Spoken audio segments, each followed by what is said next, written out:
es un privilegio siempre el poder, obviamente el mirarnos, el abrazarnos, el saludarnos, porque la iglesia del Señor es el cuerpo, ¿verdad?, de Cristo, cuya vida efectivamente está permaneciendo en todos y cada uno de nosotros. La vida de Cristo es la realidad de la iglesia. Como hemos dicho muchas veces, nosotros no somos la iglesia porque nos reunamos en algún lugar, ¿verdad? Ni porque somos parte de algún grupo. Nosotros somos la iglesia porque hemos sido colocados por nuestro Padre en su amado Hijo Jesucristo. Esta es una obra que Dios solamente podía haber hecho. La Escritura nos dice que Dios ha hecho, ¿verdad?, de Cristo para todos y cada uno de nosotros, primero sabiduría. Cristo es nuestra sabiduría. Después la Escritura nos dice que Cristo es nuestra justificación, Él es nuestra justicia. Nosotros hemos sido aceptados en el amado por la obra de Jesucristo a nuestro favor, no por nuestras propias obras, no por tan buenos que nosotros podamos ser, no por nuestra propia justicia. De ahí que cuando nos acercamos al Señor para pedirle cosas sobre la base de lo que nosotros hayamos hecho o lo que hemos dejado de hacer, evidentemente estamos cometiendo un error porque estamos deshonrando al justo. La razón por la cual el Señor nos acepta es por la justicia de Jesucristo. Nuestra justicia era incapaz de poder efectivamente agradar a Dios. Y además, pues el Señor nos dice que Él nos ha sido hecho nuestra santificación.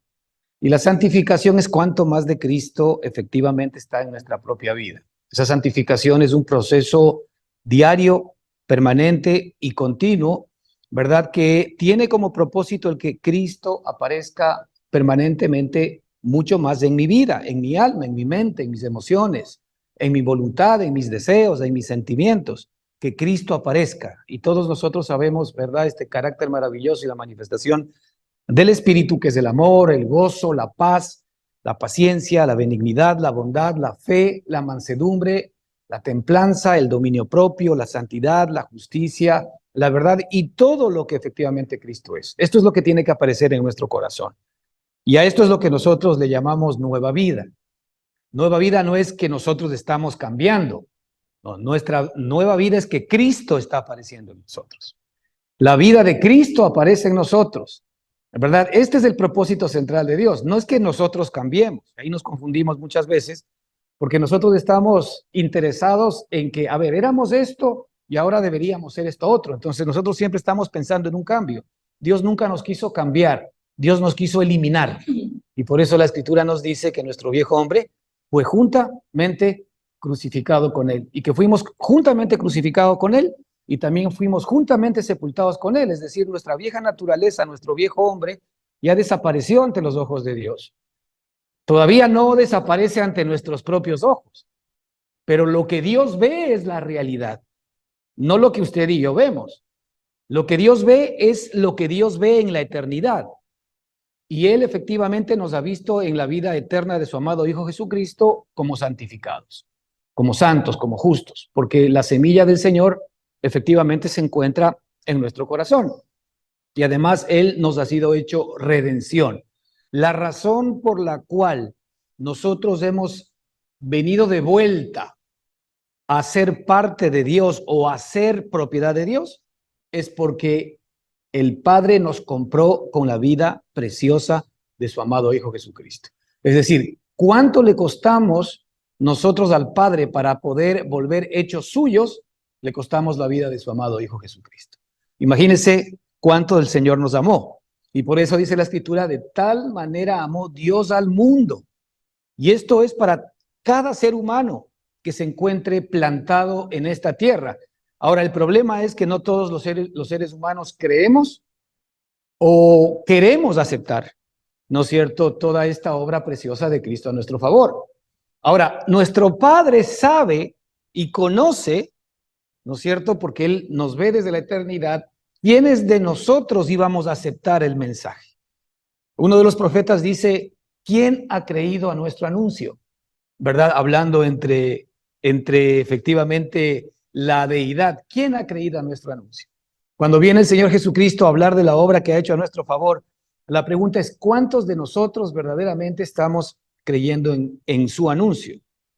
Ahora, mucha gente a veces cree porque de alguna manera le estamos vendiendo una idea central de que el Señor va a resolver todos nuestros problemas particulares. Y en un sentido sí es verdad, pero el propósito de la venida de Dios no fue para resolvernos los problemas, ¿verdad? Fue para que la vida preciosa de Cristo Jesús sea una realidad en usted y en mí. ¿Cuánto de esa vida es una realidad en usted y en mí? Pues es cuánto nosotros estemos creyendo, cuánto de nosotros estemos realmente apoderándonos o apropiándonos de la obra que Cristo ya hizo a nuestro favor. Vamos a hacer una oración para arrancar en esta mañana, ahí donde nos encontramos. Bendito Padre, queremos darte gracias por este tiempo que nos regalas juntos con nuestros hermanos. Gracias por darnos el privilegio de poder reunirnos también, Señor, físicamente y poder compartir tu palabra maravillosa. Que tu palabra caiga profundamente en nuestro corazón en buena tierra, Señor, para que dé fruto, a 100, a 70, a 30 por uno, conforme lo que tú mismo comentas.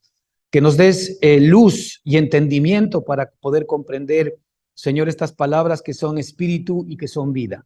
Gracias, Señor, porque tu Espíritu Santo está con nosotros y que tú efectivamente, Señor, quites el velo de nuestro corazón, que abras los ojos de nuestro entendimiento, que nos des un espíritu de sabiduría y de revelación en el conocimiento de Jesucristo, para que podamos entender todo el bien que está en nosotros por Él.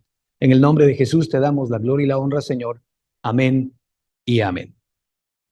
Bueno, hemos estado viendo, ¿verdad?, las semanas pasadas sobre esta parábola del trigo y de la cizaña, ¿verdad?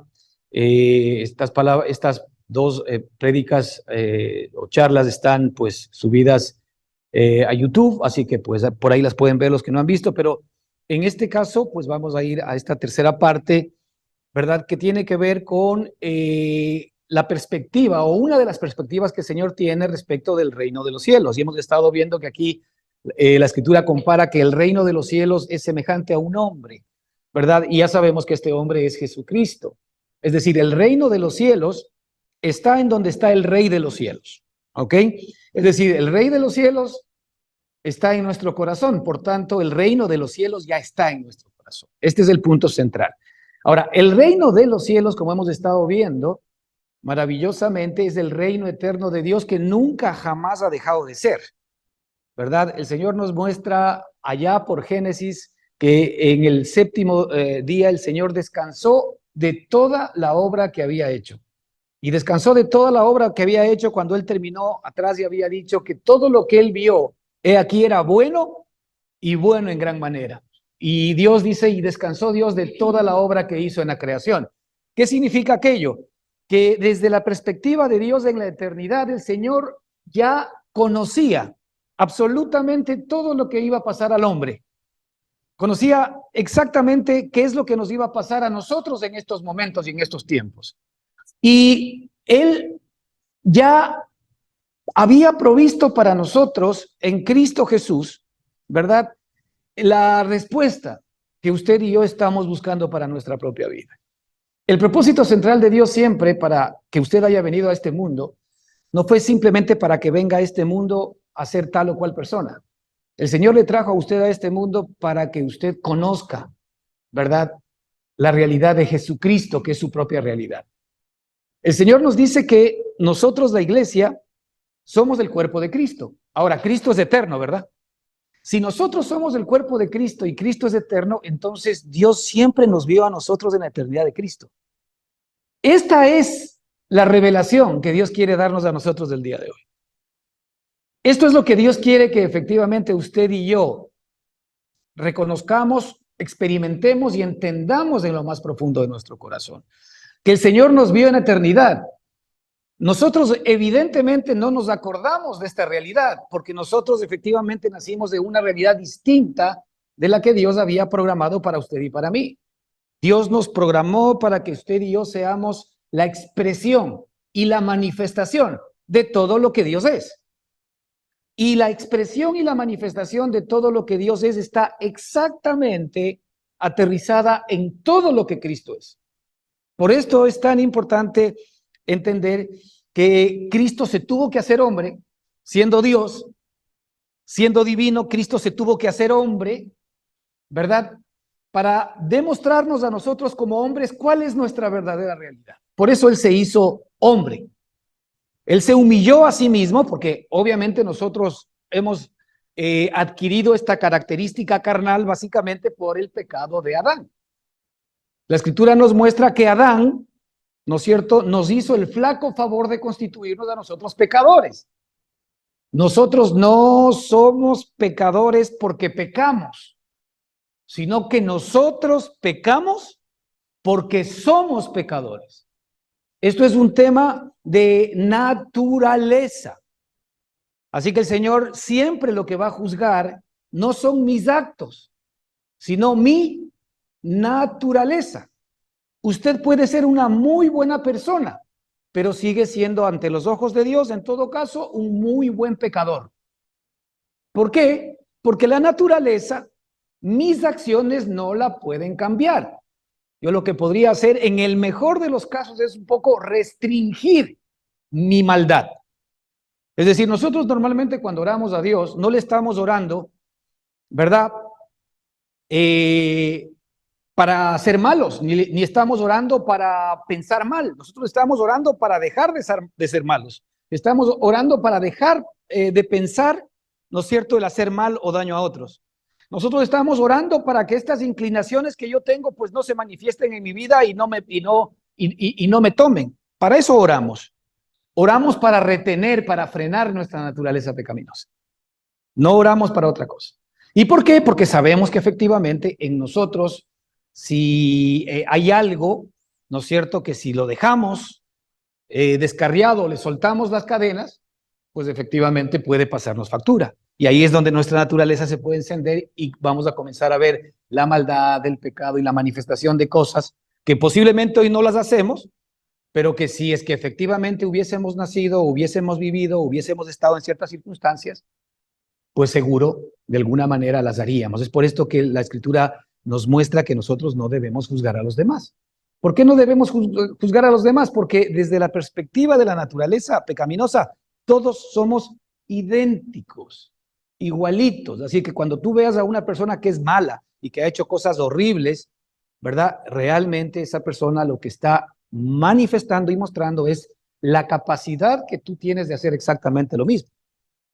Por eso es que no podemos juzgar a los demás, ¿verdad? Porque en nosotros está esa capacidad para poder hacer exactamente el mismo daño y el mismo mal de cualquier persona que usted sea capaz de poder repudiar. Por eso es que el Señor apunta normalmente a nuestra naturaleza pecaminosa. Entonces, ¿qué tenía que hacer el Señor? No solamente tenía que perdonar nuestros pecados, que los perdonó porque Cristo cargó en la cruz del Calvario todos nuestros pecados, sino que Él tenía que hacer algo con el pecado. Por eso es que la palabra del Señor habla de los pecados y habla del pecado, habla del hombre de pecado. Es decir, cuando el Señor Jesucristo nos perdonó todos nuestros pecados, pues bien, ya perdonó nuestros pecados, pero eso todavía no significaba que ya nosotros no íbamos a seguir pecando. Entonces el Señor tenía que poner fin a nuestra naturaleza pecaminosa, al pecado. Por eso es que cuando la Escritura habla de los pecados, habla de la manifestación de la máquina de pecado que nosotros somos. Pero el pecado es la naturaleza en sí que efectivamente hace que se manifieste cualquier pecado, cualquier mentirita o cualquier cosa terrible. Eso es lo que efectivamente es nuestra naturaleza. Entonces, el Señor vino desde la eternidad, desde el reino de los cielos, desde el reino eterno, para revelarnos y para mostrarnos la razón por la cual Él efectivamente, ¿verdad? Había venido a este mundo y era el despertarnos a la realidad de que nosotros somos miembros del cuerpo de Cristo. Nosotros hoy lo podemos entender porque hemos creído en Cristo Jesús, hemos aceptado a Cristo Jesús y el Señor sabía exactamente que esto iba a suceder e iba a pasar. Entonces, el Señor viene para todos los hombres. Por eso es que la Escritura nos dice que el Señor es el Salvador de todos los hombres, porque Él murió por todos los hombres, pero dice mayormente de los que creen, mayormente de los que creen, porque los que creemos comenzamos a comprobar que lo que Él dice es verdad. Pero mientras que los que no creen no lo comprueban. ¿Por qué? Porque efectivamente nosotros entramos a esta relación por medio de la fe. Así que el reino de los cielos es semejante a un hombre. O sea, el reino de los cielos no es más que Cristo mismo, dice, es semejante a un hombre que sembró buena semilla en su campo. El reino de los cielos no es más que Cristo mismo queriéndose sembrar en cada uno de nosotros. La buena semilla, de acuerdo a lo que el propio Señor Jesucristo dice más abajo en la parábola, son los hijos del reino, los hijos de Dios. La buena semilla no somos más que, ¿verdad?, las réplicas de todo lo que Cristo es. Es decir, el reino de los cielos es semejante, ¿no es cierto?, a un hombre, el cual es Jesucristo, que ha venido a sembrarse en cada uno de nosotros. Es decir, Él ha venido a sembrar su vida en cada uno de nosotros. Este es el propósito central de Dios. Fíjate, el propósito central de Dios no fue para que tú y yo seamos buenas personas. No. El propósito central de Dios es que Él se viene a sembrar en mí. ¿Para qué se viene a sembrar en mí? Para que yo dé fruto de Cristo. Si Él se siembra en mí, el propósito central del Señor es que mi fruto, ¿cuál sea? Todo lo que Cristo es. Ahora, esto se trata de una vida. No se trata de quien yo quiera ser, o no se trata de lo que yo haga o deje de hacer, sino se trata de que si estoy expresando o manifestando, ¿verdad?, la vida que ha sido sembrada en mi corazón. Ahora, la realidad es que esta vida ha sido sembrada en el corazón de cada uno de nosotros, pero la gran pregunta es, ¿por qué esa vida no se manifiesta en nosotros? ¿Por qué esa vida no se manifiesta en nosotros? Esto es lo que cada día nosotros deberíamos preguntarnos al despertar. Si es que la vida de Cristo realmente se está manifestando en mí. Como todos nosotros sabemos, esto es un proceso.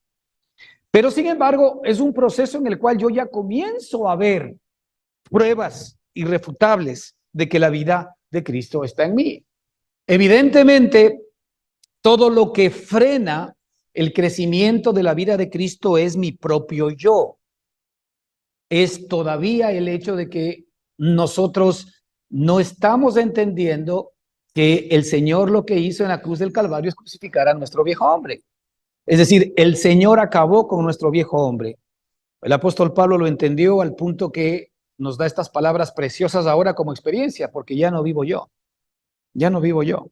Es decir, ya no se trataba de mí, ya no se trata de cómo están mis cosas, ya no se trata de mi vida, ya no se trata de mis propios intereses, ya no vivo yo. Es decir, usted vaya al cementerio y póngase a hablar con los muertos a ver cuáles son sus intereses. Ya no tienen intereses, al menos de este mundo ya no.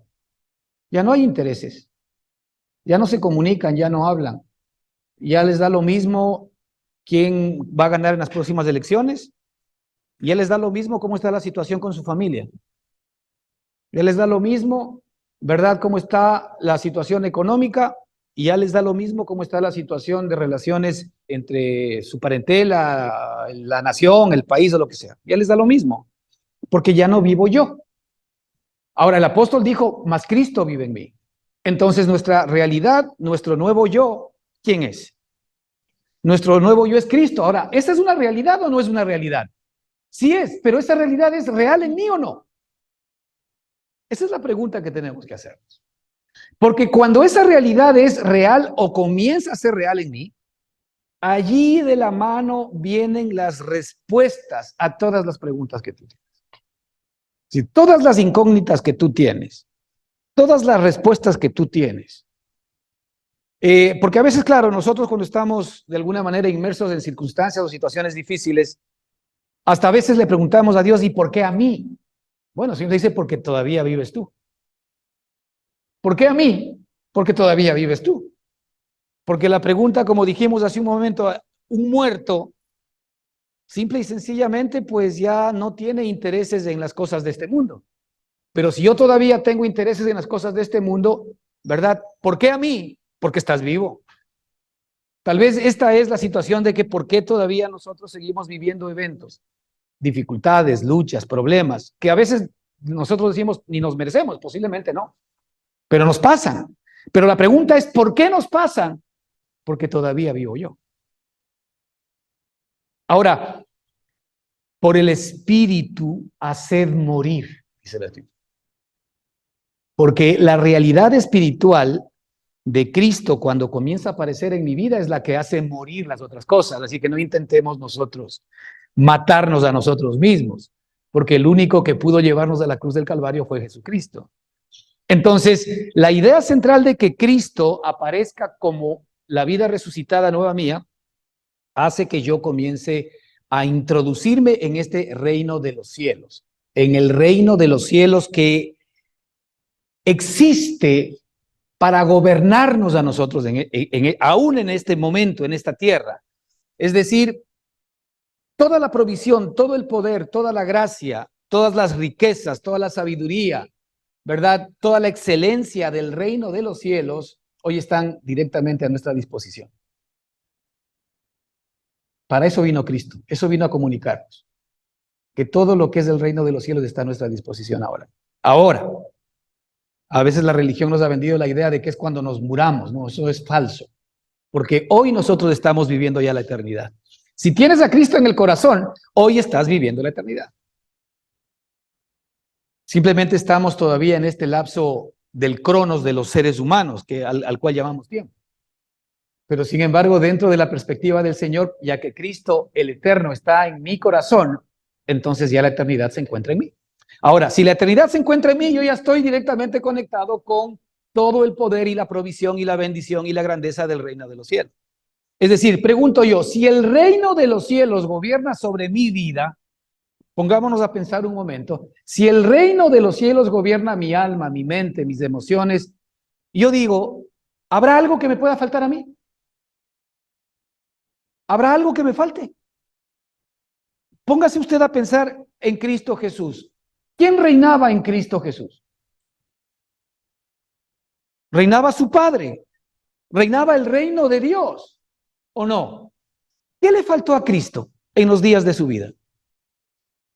¿Qué le faltó? Le faltó dinero. ¿Quién puede hacer el dinero cuando quería hacerlo? Tenía que pagar tributos. ¿Qué le dijo a Pedro? Pedro, anda a la pileta de la entrada de la ciudad, toma un pez y ábrele la panza, que ahí paga tu tributo y el mío. Y Pedro fue, le abrió la barriga y encontró las dracmas que necesitaba para pagar los tributos del... Él no necesitaba dinero. O sea, él podía haber hecho que pueda crecer una moneda en la barriga del pez, o si no, también pudo haber llenado la barriga de monedas de una ballena, si quería. Así que él nunca tuvo un problema económico. Cuando había que dar de comer a mucha gente, porque las matemáticas de Cristo son distintas de las nuestras. Solamente se encontraron con 2 panes, 3 peces, o 5, para dar de comer a 4,000 personas, 5,000 personas. ¿Y él qué hizo?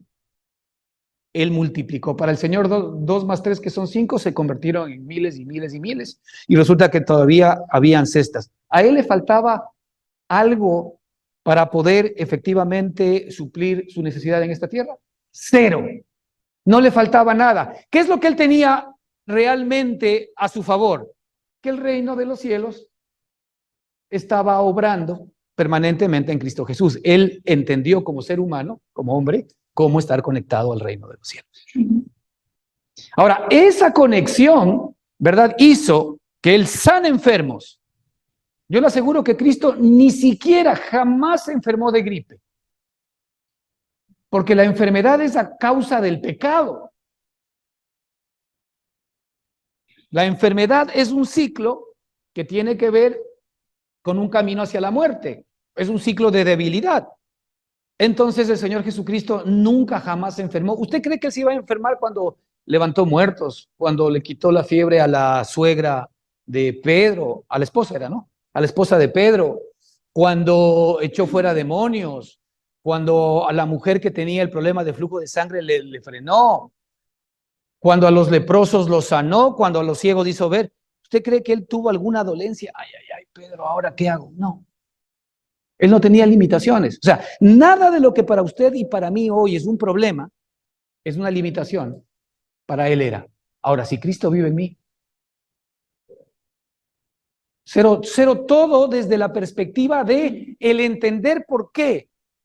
Porque el Señor podría, inclusive en un momento determinado, porque estamos en este mundo y algún momento nos vamos a morir, al menos vamos a abandonar este cuerpo de algo, ¿no es cierto? Es decir, no podemos nosotros necesariamente siempre esperar que nunca nos pase nada, porque nos tenemos que morir. Ya que el plan del Señor no es que nosotros sigamos en este cuerpo porque este cuerpo no le alcanza a la vida de Cristo. Entonces, el punto central es que yo voy a tener las respuestas del por qué inclusive yo estoy viviendo esta situación. Ese es el punto importante. Es decir, posiblemente, ¿verdad?, pueda estar padeciendo necesidad. Y el apóstol Pablo mismo muchas veces decía, ¿verdad?, me gozo, ¿verdad?, en lo que padezco por vosotros. Es decir, las respuestas del padecimiento de Pablo, ¿no es cierto?, era que él sabía que en las dificultades y en las prisiones que estaba viviendo, él no encontraba tristeza ni dolor, ni estaba buscando a ver cómo lo sacan de la cárcel, sino él encontraba gozo, porque él sabía que la razón por la cual él estaba preso era por llevar el evangelio de Jesucristo. O sea, es decir, él tenía este conocimiento del reino de los cielos en una manera tan alta que ya todo lo demás le importaba un pepino. Y el propósito central de él era el que Cristo siga viviendo y expresándose en su vida. ¿Para qué? Para que él pueda dar a conocer las buenas nuevas hacia las personas, ¿verdad? Que por las cuales él estaba padeciendo. Así que el reino de los cielos no es más que Cristo Jesús, de acuerdo con esta parábola, queriéndose sembrar y sembrándose en todos los seres humanos, sembrándose en los hombres, hablando a los hombres. No olvidemos que Él se siembra por medio de su palabra. Él se siembra por medio de lo que nosotros estamos hablando. Por eso dijo el Señor que mi palabra no llegará a mí vacía, sino que hará aquello que yo la he enviado a hacer. Pues la palabra del Señor, como es eterna, esa palabra hace lo que dice y nunca pasa. Por eso el Señor también nos dice que el cielo y la tierra pasarán, pero mi palabra nunca pasará. ¿Por qué? Porque la palabra de Dios es eterna, porque todo lo que Él dice queda para la eternidad. No pasa, porque no pasa. Entonces, todo lo que Dios nos ha dicho a nosotros, de que estamos en Cristo, de que somos nuevas criaturas, de que somos, esto es para siempre. Esto es para la eternidad, lo cual efectivamente es algo maravilloso para nosotros. Entonces, aquí continúa en el versículo 25, ¿no es cierto? El Señor diciendo, pero mientras dormían los hombres, vino su enemigo y sembró cizaña en el trigo y se fue. Entonces aquí vemos desde la perspectiva de Dios, ¿no es cierto? Desde la perspectiva eterna, esta gran lucha, esta gran guerra que ha habido entre Dios y el propio Satanás. Dios queriendo sembrar a su amado Hijo Jesucristo en el corazón de todas las personas y Satanás queriendo sembrar la cizaña, que son los hijos que el Señor Jesucristo mismo dice abajo, son los hijos del maligno, son los hijos del diablo, queriendo sembrar cizaña en el mundo, en las personas. Pero aquí hay un punto importante, aquí dice la Escritura, pero mientras dormían los hombres, vino su enemigo y sembró cizaña en el trigo y se fue. Y cuando salió la hierba, dio fruto, entonces apareció también la cizaña. El trabajo de Satanás y del enemigo para poder sembrar lo que a él le interesa, ¿verdad? Básicamente lo puede hacer en un ámbito. Y aquí la Escritura nos habla claramente y nos dice que mientras los hombres dormían o mientras los hombres duermen. Es decir, esto hace alusión al hecho de que efectivamente los seres humanos nos encontramos en una situación, ¿verdad?, de un trance de sueño profundo. Ustedes recuerdan, por ejemplo, cuando el Señor nos dice que hizo entrar a Adán en un sueño profundo. Y el Señor Jesucristo le pasó lo mismo cuando fue llevado hasta la sepultura, ¿verdad? Y claro, cuando en el caso del hombre fue llevado a un sueño profundo, ¿no es cierto?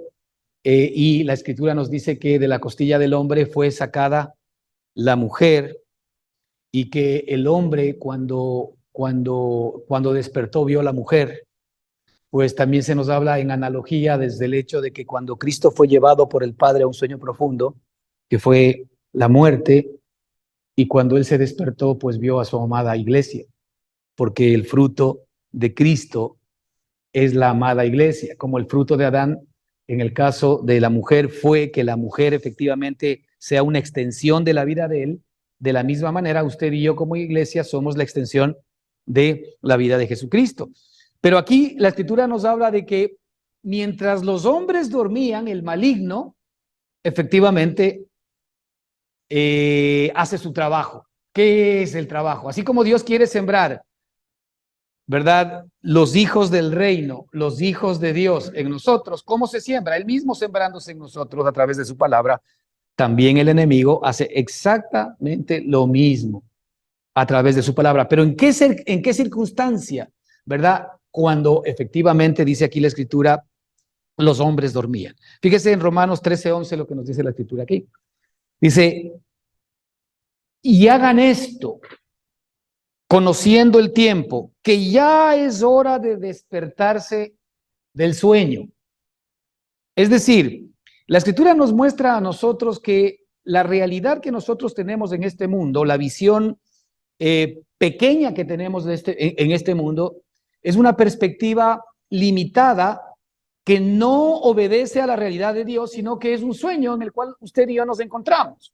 Si mientras nosotros no veamos a Cristo, nosotros seguimos dentro de una irrealidad.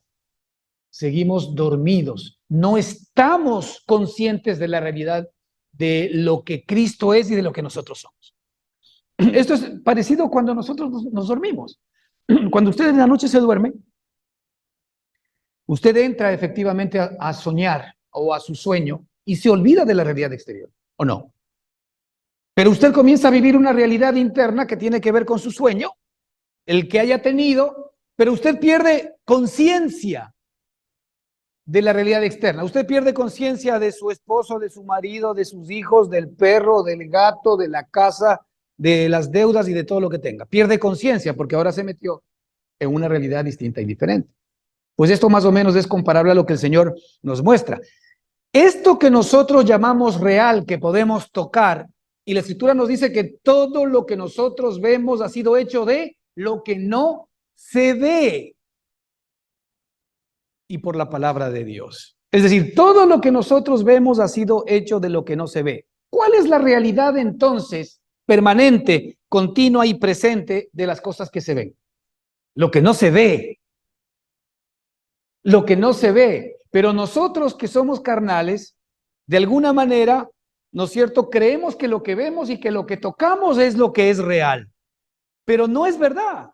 Porque todo lo que nosotros vemos y tocamos fue hecha de una realidad invisible, que esa realidad es eterna, esa realidad no cambia y esa realidad es la que la Escritura llama el reino de los cielos. Eso no ha cambiado, lo cual es maravilloso para nosotros, porque efectivamente si yo pongo mi mirada en lo que Cristo dice, yo estoy poniendo mi mirada en la realidad eterna, en la realidad que ha hecho que efectivamente las cosas sean creadas. Pero todo lo que yo veo o lo que yo puedo tocar, y la Escritura mismo también nos lo dice, es pasajero. Porque todo esto va efectivamente a terminar. Entonces, aquí en Romanos 13:11 se nos dice que ya es hora de despertarse del sueño. Ahora, muchos de nosotros desde la perspectiva cristiana todavía seguimos muy anclados al sueño. Algunos estamos en esa posición de que sigo soñando y por ahí abro un ojito y como veo alguna realidad por ahí, pero ¡ay, qué pereza! Y otra vez sigo soñando. Entonces no termino de salir del embrollo, ¿verdad?, de este siglo presente en el cual yo estoy viendo mis limitaciones, mis problemas, mis dificultades, las luchas, las circunstancias, los problemas familiares y cualquier otra cosa que yo pueda tener. Porque esa circunstancia, que no es real desde la perspectiva de Dios, es algo que yo estoy experimentando, pero no es real porque no es algo permanente ni continuo, y tampoco fue el propósito del Señor que nosotros tengamos que padecer necesidad. No fue el propósito, pero evidentemente al estar en este sueño, ¿qué sucedió? Al estar en este sueño, efectivamente, pues nosotros hemos perdido contacto con la realidad eterna, que es Cristo Jesús. Y por eso la Escritura nos dice que es ya hora de despertarnos del sueño, porque ahora la salvación está más cerca de nosotros que cuando creí. En la medida en que yo comienzo a tener conciencia de Cristo, Cristo es la salvación, ahora cada día está más cerca de cuando creímos. Es decir, en la medida en que yo más me despierto del sueño, si yo ya me doy cuenta, si yo comienzo a entender y a recibir una revelación de que todo lo que yo tengo en este mundo, ¿verdad?, no es la realidad eterna de Dios, entonces, si yo comienzo a ver la realidad eterna de Dios, esa realidad eterna de Dios va inclusive a comenzar a impactar todo aquello que yo soy capaz de poder ver. Pero por sobre todo con las respuestas del por qué las situaciones o las circunstancias nosotros podemos estar viviendo. En Efesios 5:14 también nos dice lo siguiente: por esta razón dice la Escritura, despierta tú que duermes, despierta tú que duermes y levántate de entre los muertos, fíjate, y te alumbrará Cristo. Es decir, realmente después de lo que nosotros llamamos la muerte, hay alguien que para nosotros es Cristo Jesús. Y por eso la Escritura nos dice, despiértate tú que duermes y levántate de entre los muertos. Ahora, este despiértate tú que duermes es algo que el Señor quiere comunicarnos desde el reino de los cielos, que entendamos que ya nuestra realidad no puede estar enfrascada en lo terrenal. Sí, seguimos viviendo en esta tierra, pero no es nuestra realidad eterna. Nosotros podemos estar viviendo una circunstancia coyuntural, pero no es nuestra realidad eterna. Y lo que el Señor quiere es que estemos conectados con el reino de Dios y su justicia. Primera Tesalonicenses 5:6 dice, por tanto, no durmamos como los demás. Por tanto, no durmamos como los demás, sino estemos alertas y seamos sobrios. ¿Por qué? Porque aquí la Escritura nos dice que el enemigo siembra cizaña entre el trigo mientras los hombres duermen. Es decir, si nosotros no estamos siendo conscientes de la realidad de Cristo, significa que estamos durmiendo.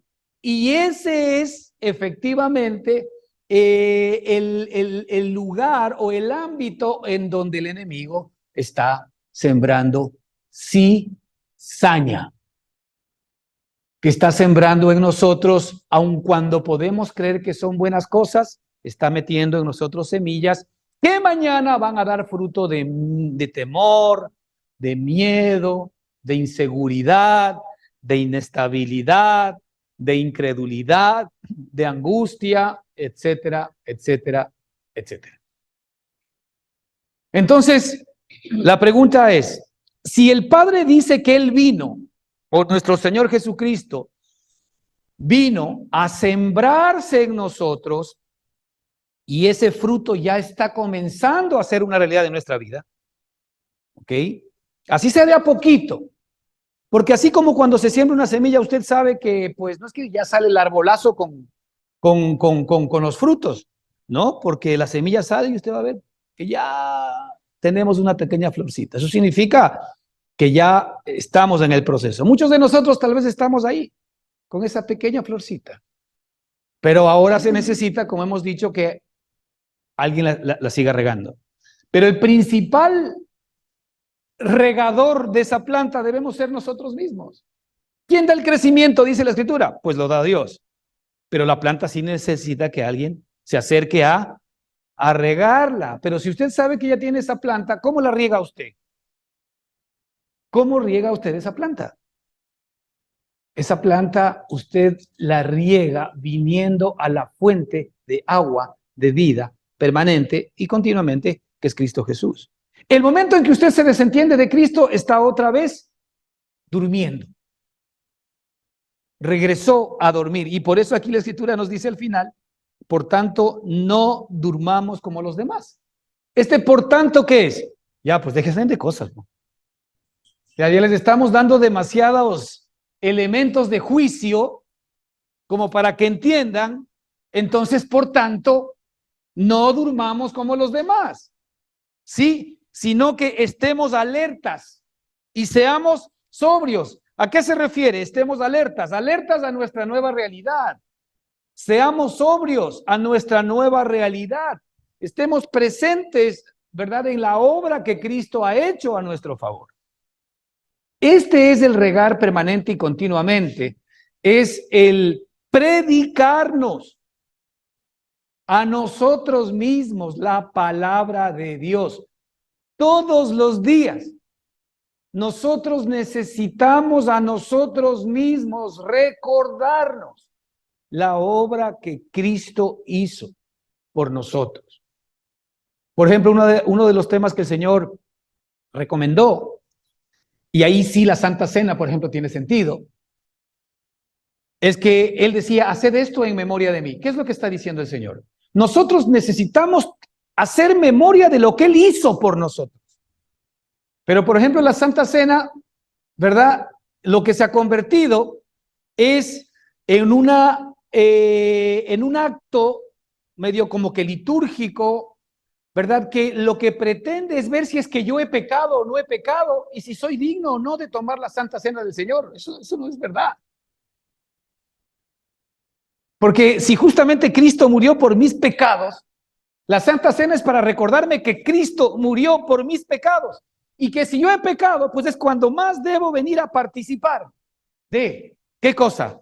La obra que Cristo hizo a mi favor, pues, porque por eso murió por mí. ¿Acaso murió por mí porque era bonachón? Murió por mí porque era pecador. Entonces, claro, nosotros, en lugar de entender el mensaje central, que lo que Cristo está buscando, es que nosotros recordemos permanentemente la obra que hizo a nuestro favor. ¿Qué es lo que nos está diciendo? Oye, tu alma tiene un problema. El problema de tu alma es que tu alma es de oídos débiles, escucha y entiende algo, pero inmediatamente se olvida. Nosotros nos olvidamos de la obra que Cristo hizo a nuestro favor. Comenzamos a dormir otra vez el sueño y Satanás lo que hace es comenzar a sembrar cizaña en nuestro corazón. Pero sin embargo, cuando nosotros nos recordamos a nosotros mismos, ¿cuál es la obra que Cristo hizo? Cuando nosotros nos predicamos a nosotros mismos, que Cristo cargó por todos nuestros pecados, pues ahí yo estoy recordando, haciendo memoria de Él. ¿Para qué tengo que hacer memoria de Él? Me tengo que recordar a mí mismo la obra que Cristo hizo a mi favor.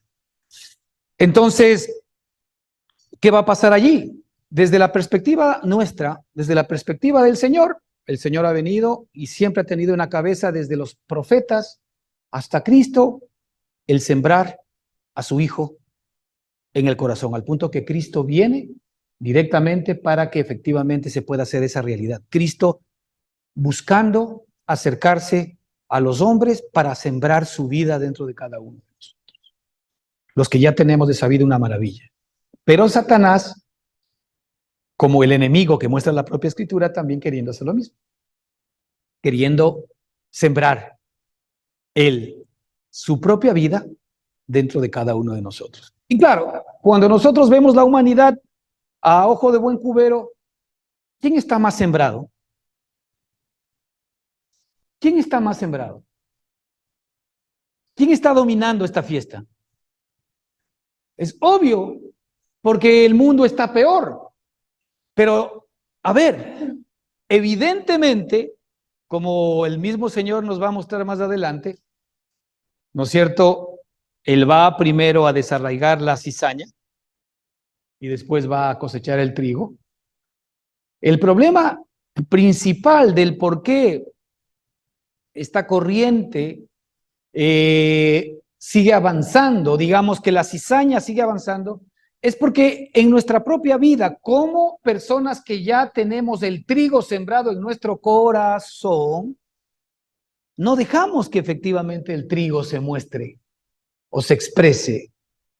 Y nosotros decimos muchas veces a las personas, ¿verdad?, que somos cristianos, que confiamos en Dios, hablamos de Cristo, pero sin embargo, nuestra propia vida de alguna manera desdice lo que decimos. Entonces la gente como que a veces dice, no hay mucha diferencia, ¿no?, entre lo que yo vivo, lo que yo hago y lo que efectivamente hacen otras personas que ni siquiera conocen a Cristo. U otras personas que tienen otra religión y les da exactamente lo mismo.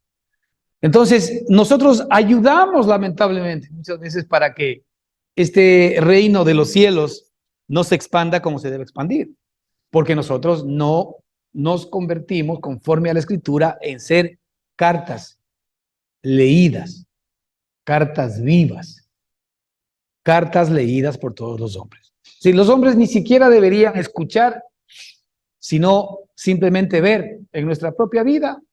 Yo digo, a Cristo, ¿la gente le seguía por lo que hablaba o le seguía por lo que hacía? ¿Qué dicen ustedes? Él predicaba con sus hechos. Ahora, lo que después decía, obviamente tenía contundencia. Pero porque se trataba de la vida de Cristo, se trataba de la naturaleza de Cristo morando y operando en él. El problema es que esa naturaleza, a pesar de que la tenemos, nosotros no estamos dejando que opere en nosotros. Como esa naturaleza no opera en nosotros, a pesar de que la tenemos, no podemos manifestar la vida de Cristo. Y lo que intentamos hacer a veces es imitarle a Él. Y claro, hacemos una tan mala imitación que en lugar de mejorar las cosas, las arruinamos delante de las personas. Por eso es que el apóstol dijo, ya no vivo yo, más Cristo vive en mí. Bueno, cuando efectivamente tenemos ahí a los hombres, siendo el campo en donde tanto el Señor siembra o se siembra a sí mismo, cuanto el enemigo siembra en el corazón de las personas, viene lo que nos dice el versículo 26. Cuando salió la hierba y dio fruto, entonces apareció también la cizaña. Es decir, cuando salió la hierba, y estamos hablando del trigo, ¿verdad? Y dio fruto, también salió la cizaña. Fíjate, esta es una experiencia nuestra en este tiempo. Porque ya que el Señor se sembró en nuestra propia vida, es un hecho que Él ya mora en nuestro corazón. Nosotros ya hemos visto ciertos frutos del Señor que comienzan a nacer en nosotros mismos, ¿no? El amor, el gozo, la paz. Es indiscutible que hay cosas que antes yo mismo sé que no las tenía y no era así. Ahora estoy experimentando, ¿verdad?, esta paciencia, esta paz, esta seguridad que antes no tenía. ¿Cuántos estamos experimentando cosas que antes para nosotros era imposible experimentar? Pero experimentamos porque comenzaron a aparecer. Es una suerte de frutos que comienzan a darse. Algo que se comienza a manifestar en mi propia vida. Bueno, ahí está una evidencia de que el Señor está conmigo. Pero la realidad también es que a pesar de que ya vemos la evidencia del Señor Jesucristo en nuestra vida, también comienza a aparecer cizaña. ¿O no? Es decir, sale la hierba con el trigo, lo cual ya es una gran bendición. Y gracias, Señor, porque efectivamente tú te has sembrado en nosotros y estás apareciendo. Pero la realidad es que también está apareciendo el fruto de la cizaña. Y tal vez allí es que nosotros muchas veces sin darnos cuenta o dándonos, lo que estamos haciendo es permitiendo que Satanás, cuando no despertamos del sueño, cuando estamos inconscientes de la realidad de Dios, siga sembrando en nosotros todo lo que el mundo nos ofrece. Y todo lo que el mundo nos ofrece es cizaña. Todo lo que el mundo nos ofrece es cizaña. Todo lo que el mundo nos da es cizaña. Y evidentemente eso también nosotros vamos a comenzar a reproducir. Ahora, es triste, ¿no? porque si ya tenemos nosotros la vida de Cristo morando en nosotros, ¿por qué todavía esa cizaña sigue apareciendo? Y bueno, y la Escritura lo dice claramente, y es que el maligno viene y siembra. Las buenas noticias es que el Señor Jesucristo ya se sembró en nosotros, pero también apareció cizaña. Entonces dice que vinieron, versículo 27, los siervos del padre de familia y le dijeron, Señor, ¿no sembraste buena semilla en tu campo? Bueno, desde la perspectiva de Dios, cuando Dios hizo a Adán y Eva, ¿quién se sembró en ellos? Dios mismo, ¿no? Fíjate, desde el principio de la creación de la humanidad, el Señor sembró buena cizaña, buena semilla en el hombre. Sembró buena semilla. Pero ¿quién después sembró en el hombre? Satanás, a través de la propia palabra. También sembró lo contrario, sembró la cizaña. Entonces vinieron entonces los siervos del padre de familia y dijeron, Señor, ¿no sembraste buena semilla en tu campo? ¿De dónde pues tienes cizaña? Es importante entender, si usted va al internet ahora que tenemos todos estos chats inteligentes y todo, vaya y pregunte cuál es la diferencia entre la cizaña y el trigo. La cizaña y el trigo pertenecen, ¿verdad?, a un mismo género de gramíneas. Las dos son gramíneas, o sea, dan granos, ¿ya?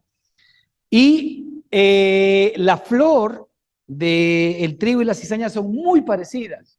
El tallo son casi que idénticos.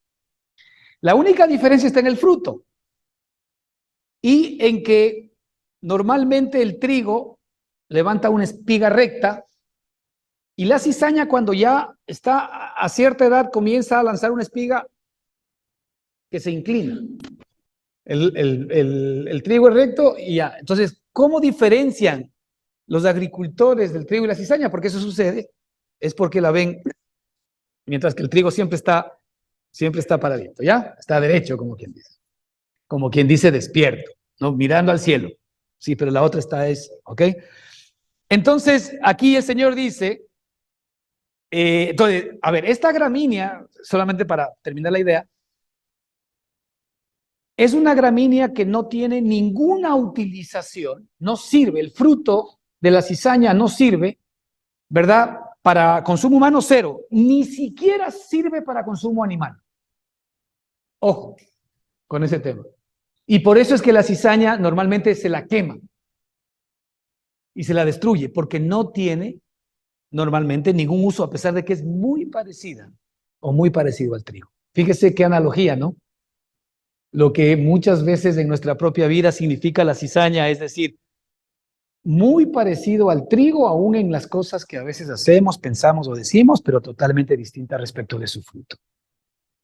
Y de la aplicación y de la utilización que pueda tener. Así que Él les dice, un enemigo ha hecho esto. Fíjate que Él no habla de mis enemigos han hecho esto, dice un enemigo. Aquí dice que el reino de los cielos es parecido a un hombre, que es Jesucristo. No habla de muchos hombres, habla de un hombre. Y aquí habla de que un enemigo ha hecho esto. Fíjate, dos cabezas, de alguna manera, intentando operar en la vida de los seres humanos. ¿Ya? Así que les dice, un enemigo ha hecho esto, y los siervos le dijeron, ¿quieres pues que vayamos y arranquemos? ¿Y la arranquemos? Y él les dice, no. No sea que al arrancar la cizaña arranquéis también con ella el trigo, porque como son tan parecidas, va a ser muy difícil que ustedes en este momento saquen lo uno y de lo otro. Y el Señor dice, dejad crecer juntamente lo uno y lo otro hasta la siega. Es decir, en nosotros tiene que comenzar a aparecer la realidad de reconocer qué frutos de nosotros vienen ya de Cristo y qué frutos que estamos dando no le corresponden a Cristo. Es una suerte de revelación en donde en mí mismo yo comienzo a entender que este fruto no proviene de Él.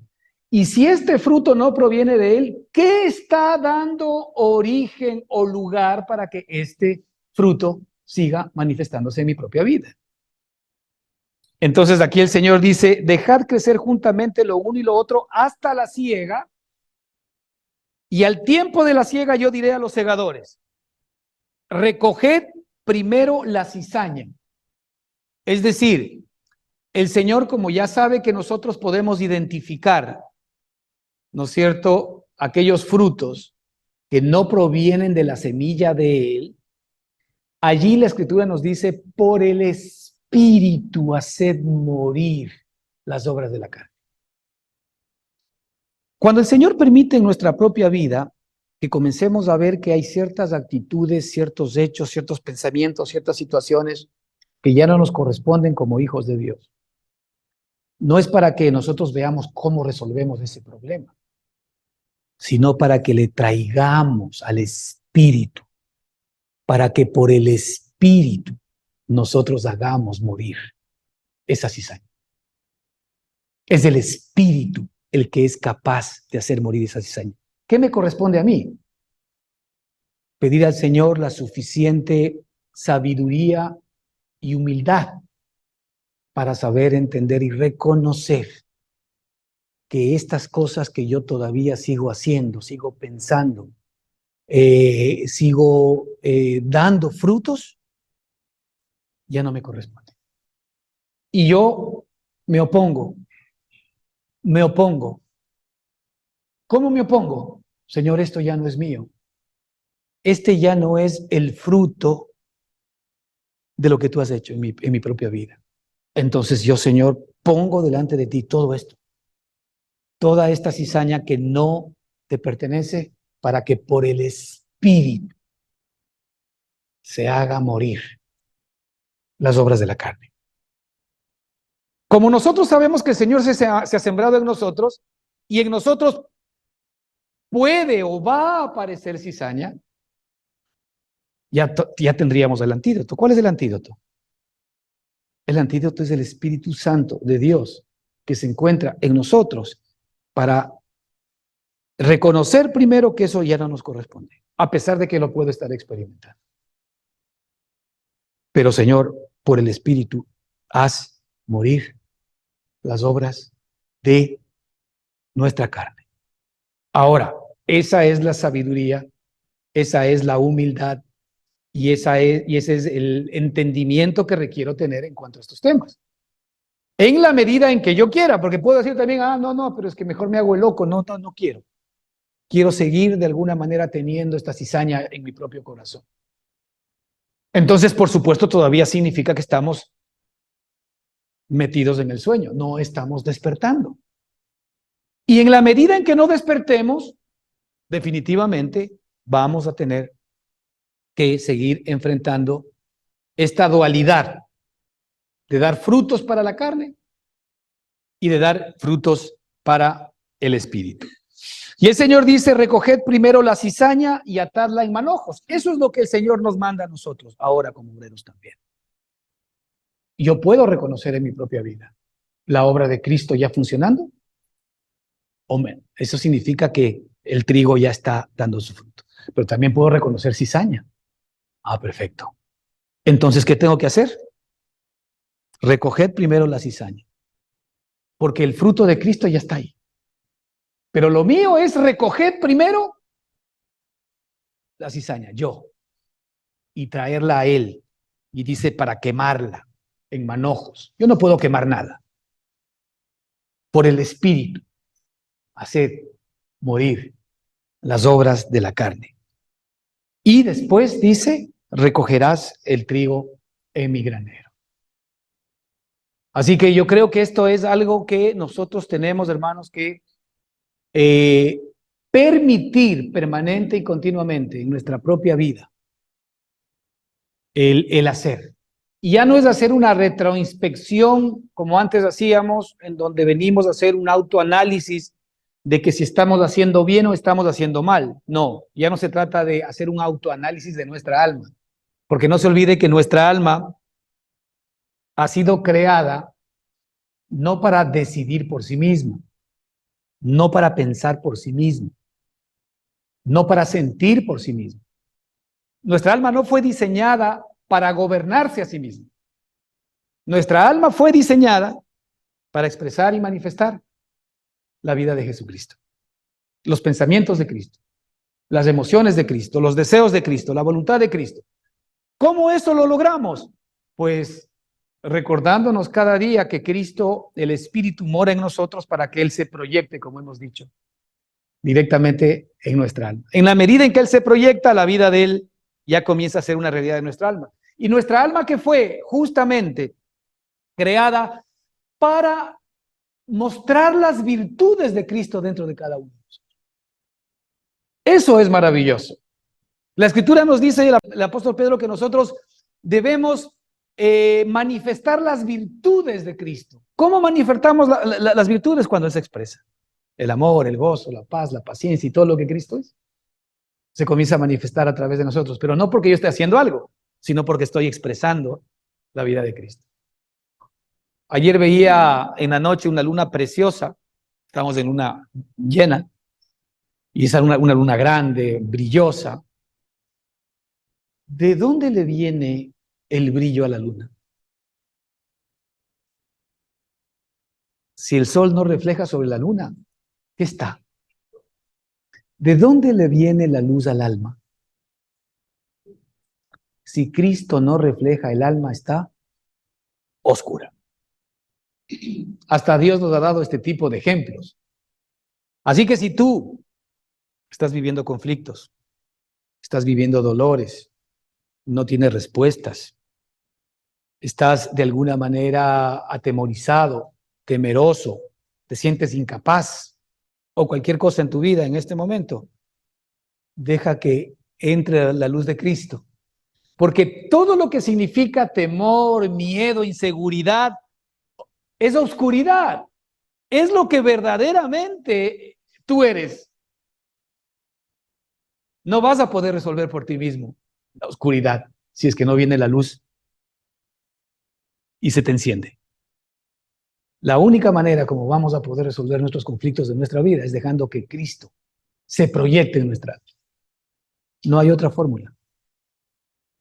Así que, hermanos, tenemos nosotros que recibir esta palabra diariamente en nuestro corazón para dar luz y espacio y que el Espíritu Santo se abra paso a través de nuestro espíritu, de nuestra alma, de nuestro cuerpo y efectivamente afecte toda nuestra área y nuestro alrededor en donde nosotros tenemos de alguna manera que ejercer actividad.